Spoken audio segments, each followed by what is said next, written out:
Destacando agora a situação da Covid, né? Dados aí importantes do dia de hoje, em que o Brasil ultrapassou a marca de 10 milhões de casos registrados, né?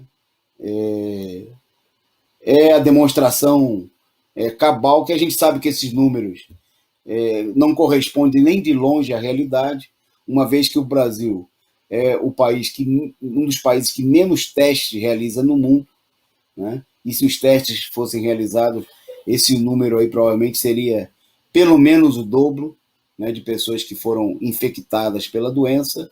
Bom, e também no dia de hoje, o Brasil teve aí o seu quinto pior dia com maior número de óbitos, né, pela Covid-19. Somente no dia de hoje foram 1.439 pessoas mortas. 1.439, né, o quinto pior dia, né, e numa situação que evidencia que a situação está para lá de fora de controle, né.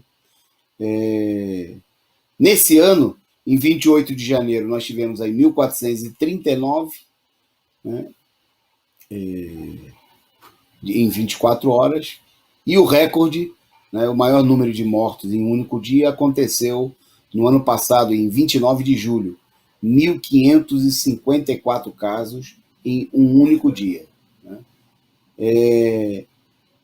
É o terceiro dia consecutivo com mais de 1.000 óbitos, né, lembrando que o dia que quebra essa sequência é o final de semana, onde há uma retenção dos dados, né, pelo não funcionamento aí de vários, não repasse de informações em várias regiões do país, né, e sempre no final de semana aparece aí, milagrosamente, a ideia que teria morrido menos pessoas.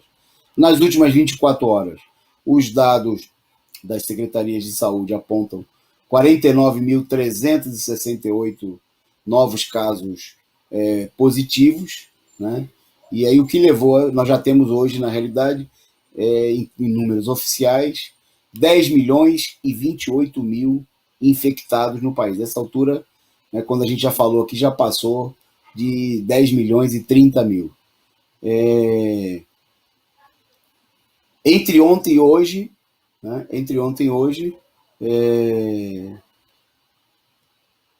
opa, tem dois números contraditórios aqui, né? Bom, mas tudo bem. De acordo, porque o número das secretarias estaduais é 49 mil. O número divulgado hoje pelo governo federal foi de 51.879.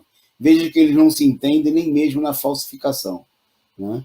Quer dizer, os dados são discrepantes entre os dados do governo federal e os dados que acabam sendo divulgados agora à noite pela Secretaria Estaduais de Saúde e um consórcio da imprensa golpista, né? Bom, o país continua sendo aí o terceiro em número de infectados no mundo, né?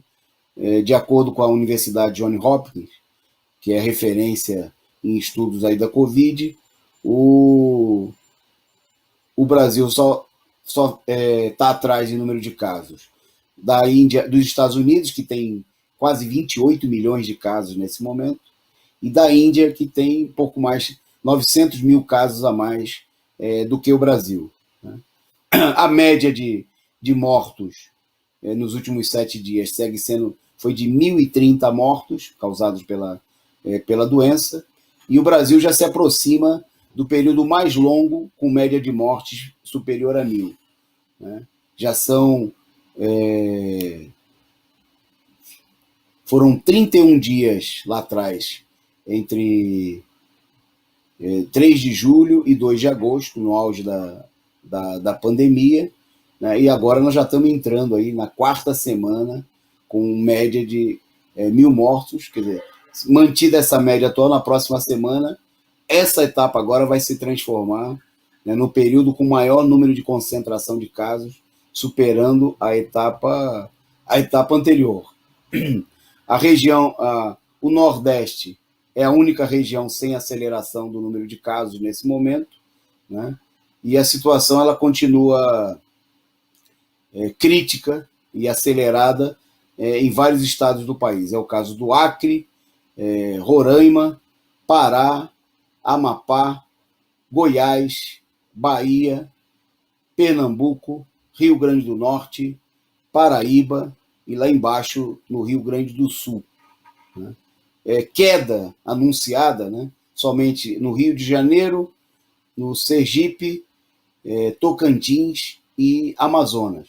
Nos demais estados, a situação é apresentada como sendo estável. É bom lembrar que estável, para eles, né, é sempre se a situação permanece inalterada para mais ou para menos, em torno de 15%. Quer dizer, o país inteiro vive a situação de explosão de casos da pandemia, né?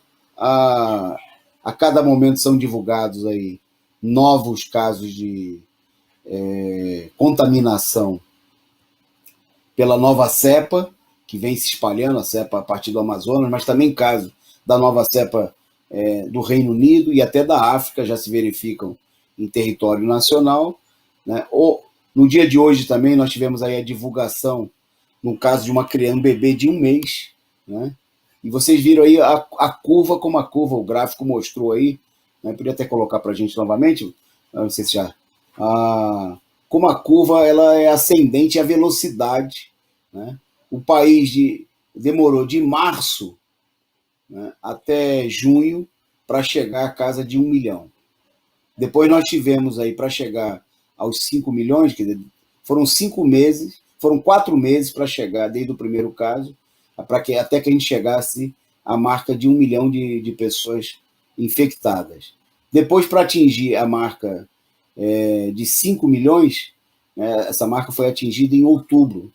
Né, se passaram aí de 1 milhão a 5 milhões, nós temos aí de junho a outubro, mais 4 meses. Né? Bom, agora, no final do ano, a gente encerrou o ano com 9 milhões, né, e em pouco mais de um mês nós já ultrapassamos a marca aí de 10 milhões. Né, quer dizer, a curva ela é altíssima, ela continua, está dando um novo repique, e toda a conversa fiada, né, se você abre os órgãos de imprensa, chama atenção pela maneira cretina como o pessoal anuncia aí o processo de vacinação. Né? As manchetes são todas muito parecidas e elas vão no sentido assim: Brasil já tem 5 milhões e 600 mil pessoas vacinadas, é o dado de noite. Né? Bom, isso aí representa apenas e tão somente 2,65% da população brasileira. Né? E sempre lembrando que são pessoas que foram vacinadas com apenas uma dose. Né? Os que foram vacinados com a segunda dose não chegam a 0,2%, né, da população. Quer dizer, 2,65% da população brasileira apenas e tão somente vacinados. Né? Cresceu o número de capitais onde está paralisada aí a vacinação. Né? Nós tivemos aí os casos do Rio de Janeiro, tivemos os casos Salvador, né? E segue por aí afora. Só para a gente ter uma ideia do passo de tartaruga em que anda a vacinação, né? Pegar aqui alguns exemplos do totais em alguns estados. Em São Paulo, aí do garoto propaganda da vacina da Coronavac, o João Dória, apenas 3,38% da população foi vacinada com a primeira dose e 0,7%, né, tomou até agora a segunda dose. Bom, há casos de estados que as pessoas que tomaram a segunda dose foi aí de 0,01%, como é o caso do Espírito Santo. Né? E tem casos que nem no total do Brasil é 0,42%, vou retificar aqui, né? 0,42%, né, de pessoas que tomaram a segunda dose. 883 mil pessoas. Então, obviamente que isso aí não representa garantia nenhuma, no momento que há uma enorme crise, a paralisação da vacinação em vários lugares, e há também, né, atrasos, hoje aí, de novo, promessas do governo de que vai voltar a distribuir as doses a partir do dia 22 de fevereiro, né? E, por enquanto, é só conversa, e a gente tem também a situação que não está comprovada a eficácia, né, dessa vacina diante da nova cepa, né, diante dessa situação, que é a situação totalmente fora de controle, né, e imprevisível da parte do governo, o que reforça a necessidade da mobilização, né, para garantir aí os direitos da população.